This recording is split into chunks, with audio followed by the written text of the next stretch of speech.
Hi, welcome to Storytime and Attention Deficit. Just kidding. Today we're going to be talking about the Ken and Barbie Killers, Paul Bernardo and Carlo Homoko, in this episode of Conversations That Don't Help with Making Friends or Trivia.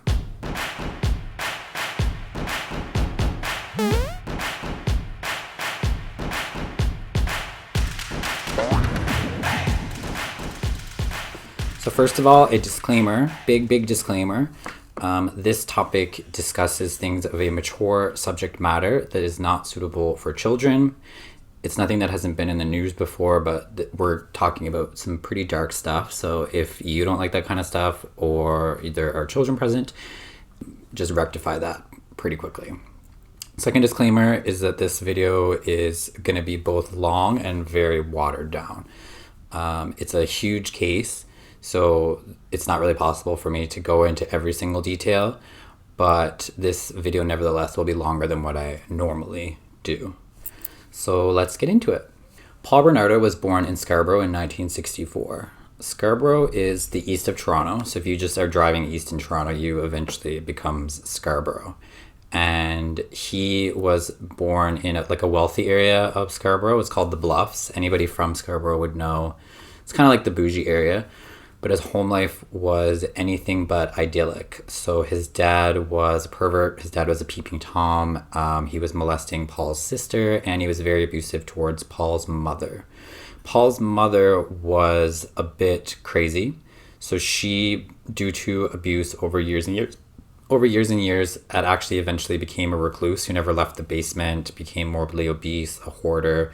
It's pretty sad what happened to his mother. Conflicting reports about her abilities as a person. She was a very negligent mother. She never cleaned or bought groceries or took care of her kids. Her kids would run away for days at a time and they were never even noticed gone. So Paul had a very awful home life. As well, his high school girlfriend, his first girlfriend, who he had sort of lost his virginity to and all that, she ended up leaving him for his neighbor. So from a very young age, Paul had a was acting out very negative fantasies about women, which would eventually lead into him becoming a serial rapist and murderer. Nevertheless, anyone who knew Paul as a child would say that he was very upbeat, he was positive, he was attractive. All the old ladies in the town used to love to pinch his cheeks. He never let on this idea that there were problems at home. He was very into constructing this idea that he was like the character Patrick Bateman from Psycho, or American Psycho. Anyways, so he was a server. He was a server in high school. He was making loads of money, was wearing designer clothes, driving the white Camaro, and he started taking courses through Amway, which is a pyramid scheme. It's one of the first multi-level marketing companies, still active today. It's the company that is associated with Betsy DeVos. So he wasn't really into the multi-level marketing products per se, but he was into their ability to teach strategies at manipulating people. It's what he was really into, which ends up leading to how he meets Carla. But anyways, he graduates high school in 1982 and goes to the University of Toronto Scarborough campus, where I think he just did a Bachelor of Arts, but he becomes an accountant at a very famous accounting firm for a little bit. So now he's kind of this hotshot accountant. But on the flip side, at night, he is stalking and assaulting women. He's taking pickup artist classes. All of his friends are garbage as well. So they would kind of go out and do the boys will be boys thing and, roofie girls and kind of do the pickup artistry tactics. All of Paul's girlfriends throughout this time before had left him because they said that his sexual deviance was a bit too much for him, that he didn't really care about consent. He was very degrading towards women, etc. This guy was always a monster. Carlo Homoko was born in St. Catharines, or around St. Catharines, in 1970, making her 6 years younger than Bernardo. Her family life was not perfect, but it also wasn't anything like Paul's. She had a very average sort of trailer park life. 3 girls, immigrant parents, family business, that sort of thing. Her dad, I think, would drink and stuff, but her parents I believe they're still together to this day. And yeah, she just had a very average thing. Carla, however, was a bit of a special case. She was very bossy. We don't really use the word bossy anymore, but she was very confident and sort of demanding, assertive, etc. She had a very clear vision of being married young and being rich and living this like princess lifestyle. So she starts working in a pet store in grade 11, I believe, so 1987. At this point in time, Paul has already graduated university. He's working as an accountant, and he has begun his career as the Scarborough rapist. So I believe there were 2 or 3 assaults that were in the news by this point in time, but he would later admit that he had assaulted many more women than what was reported in the news or what he was linked to. In 1987, Carla, because of her work with the pet store, goes to Scarborough to take in this seminar that's presented by a multi-level marketing, blah, blah, blah, pyramid scheme. Paul also happened to be at this area either because it was a multi-level marketing thing or because he was just cruising girls. He meets Carla, and I guess, as they say, the rest is history. The two of them just loved each other. They actually got secretly engaged about 3 months later. Carla introduces him to her family. Meanwhile, the whole time, Paul is just out assaulting women on the constant while Carla is finishing up her last year. She starts this clique called the Diamond Girls, whose motto is marry young, get rich. She's bragging about this fantasy wedding she's going to have to Paul. She's so lucky.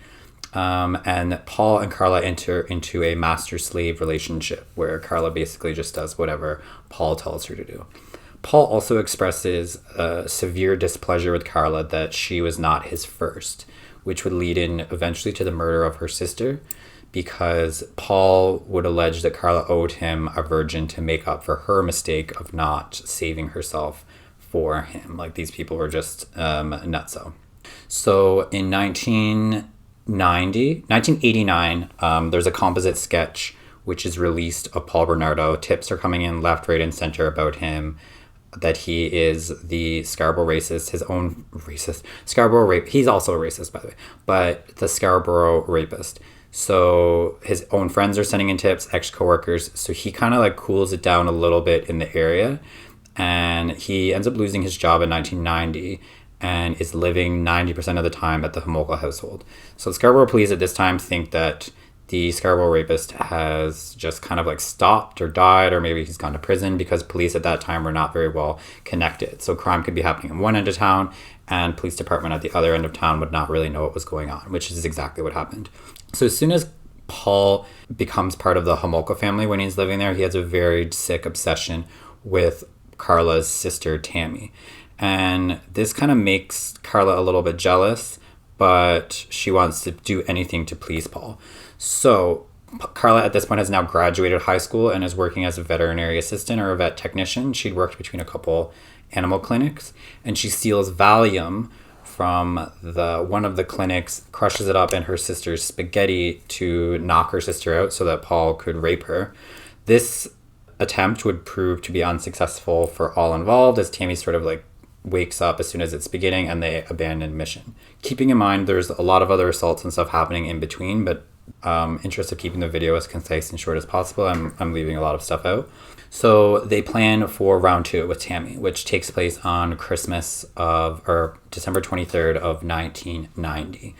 And at this time, because they did not want Tammy to wake up at all, they fed her a lot of sedatives and alcohol, and also took a very powerful anesthetic, which is in liquid form, that they put over like a sponge to put animals to sleep during surgery. So they soak a cloth in that and hold it over Tammy's face while Paul is doing unspeakable things and videotaping the whole scene. Tammy stops breathing. It was never the intention to murder Tammy during the assault. Paul was just obsessed with getting his virginity because he's a pedophile. So Tammy stops breathing and chokes on her own vomit. They kind of clean up the scene. They wash Tammy. They put her back in her bed and call 911. Despite the fact that there's a huge chemical burn on her face, the police, the coroner, and the Homoko family accept Paul and Carla's version of events, and her death is ruled an accident, that she just drank too much and choked on her own vomit. I don't really understand how that happened. Paul and Carla were politely asked to leave the Homoko household shortly thereafter, because Carla found it kind of annoying that her parents were still mourning the loss of Tammy, and she really just wanted to focus on her wedding, which would be happening in about 6 months. And they didn't want Paul around. They said it was kind of a grieving process. Paul and Carla were not very happy about this, but they left and they got their own apartment nearby, a very, very nice apartment, where they could now sort of ramp up their assaults without having to worry about being caught by any of the Homoko family. And this is where it gets like really bad. Like they get like the worst that they've been now. So now they're actively hunting down girls. Paul is doing it separately. He's encouraging Carla to help him. And in the early parts of June, maybe 2 weeks before they get married, Paul is out looking around for license plates because now he's making most of his money smuggling cigarettes across the border. He's making lots of money, but they're living outside of their means. So he's out doing criminal things and sees this poor girl whose parents have locked her out of her house because she missed curfew. She was going through sort of a teen rebellion phase and her parents were trying to teach her a lesson. Her poor parents must feel very bad about this to this day. Paul ends up finding her, gets her to get in the car with him by offering her a cigarette and saying like, let's get up to some mischief. He then takes her back. That assault lasted between 24 and 36 hours. Carla was present for the assault, but Paul was like, go walk the dog, read a book, which she did, and she let him sort of do most of the work, as the videotapes would show later. Afterwards, she was killed. Paul would allege that Carla was the one that fed her a lethal dose of drugs to give her an overdose, and Carla would allege that Bernardo strangled the girl when he was done. Her body was then dismembered with a power saw, encased in cement, and dropped in a nearby lake. This is the part where people would always say that Paul and Carla were like master manipulators or they were really smart, and I don't agree with that. I think that they were just blonde and attractive folks who had the benefit of very bad police work and white privilege, which is why they got away with it. And part of that is because of the way they disposed of the first body. Like Paul was too lazy to even do it properly. Like he got too tired carrying the blocks. He was like, nah, that'll do. And he left it in a very shallow part of the lake. So it was very, very quickly found by some fishermen. Her remains were actually discovered on the same day that Paul and Carla get married. So after her body is discovered, they sort of, are going to try to tone it down a little bit, but they don't really. So business continues as usual for a whole other year. In April of the following year, they go out looking. Paul is not satisfied with what Carla has given him so far, and he wants more. So they go out together to abduct a girl. This time they really want her to be a virgin, so they go to a Catholic school on the Easter long weekend and abduct a poor 15-year-old girl. This assault lasts for 3 days, and the girl is also murdered. Her body is washed and dropped in the same location as not in the same location as the first body, in the cemetery where the first body was buried, and this was done on purpose.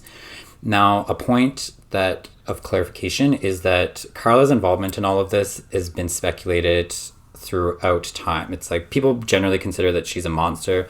Other people would put up the battered wife excuse because she was definitely being abused through the whole time. But she would also put on her sister's clothes and imitate her sister during intercourse with Paul while they were filming it. And she was pretty bad. So after that happens, so that was the second victim. This is 1992. A lot of eyewitnesses are coming out and identifying, pushing Paul to the cops. The cops are kind of following a lot of different leads at this time, so they're not interested in pursuing Paul as a serious suspect. In the winter of 92, around the end of December, Paul just like really gives Carla like one of the worst beatings yet. And the physician who actually saw Carla after she was abused said it was the worst case of domestic abuse he'd ever seen. There's a very famous photograph of her with like pitch black eyes. She couldn't walk. She was hospitalized for a week.